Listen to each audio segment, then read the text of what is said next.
Through Kashmir cause का advocacy किया। उनका तरफा जो बयानिया हमेशा उधर चलता रहता है। 11 साल बाद उनको उसका जो अलग जो दूसरा पॉइंट ऑफ व्यू है उनको मौका मिला कि वो भी सुना जाए। कामरान रज़ी जियो से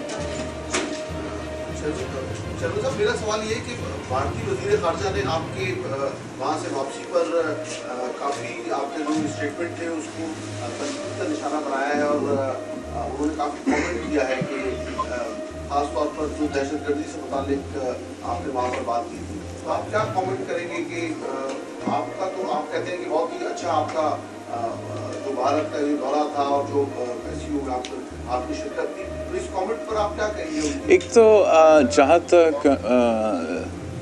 उनका कमेंट है वो तो उनकी मर्ज़ी है कि वो क्या कमेंट देंगे। मैंने अपना स्टेटमेंट वहाँ दिया, मैंने वहाँ से प्रेस से भी बात किया, वो सब कुछ ऑन द रिकॉर्ड है। उनकी तनकीद मैं समझता हूँ कि इसके पीछे एक इनसिक्योरिटी है। इनसिक्योरिटी आप क्यों? वो इसलिए कि एक झूठा बयानिया प्रोपेगेंडा फैलाया जा रहा है भारत में, ख़ास तौर पे उस जमात की तरफ से जिस जमात का नुमाइंदगी उनका वज़ीर ख़ारजा करता है।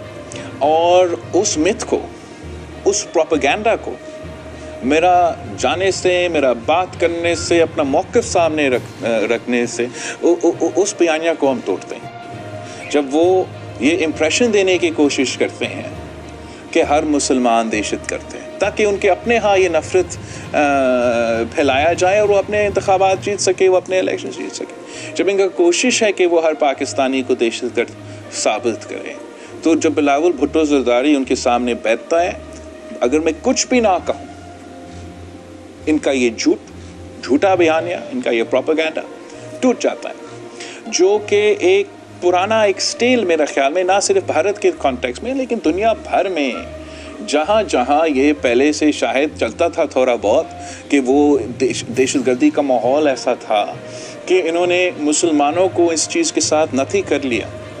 मगर आहिस्ता आहिस्ता अब ये पुराना हो गया है, ये ऐसे नहीं चलता है। पूरा दुनिया ने पहचाना है कि पाकिस्तान का क्या कुर्बानियाँ हैं, किस तरीके से हम इन दहशतगर्दों से लड़ते आ रहे हैं, कैसे पाकिस्तान का सबसे ज़्यादा विक्टिम। ऐसी ही वीडियोस देखने के लिए हमारे इस चैनल को सब्सक्राइब करें और बेल आइकन दबाएं ताकि हर आने वाली अपडेट आपको मिले सबसे पहले।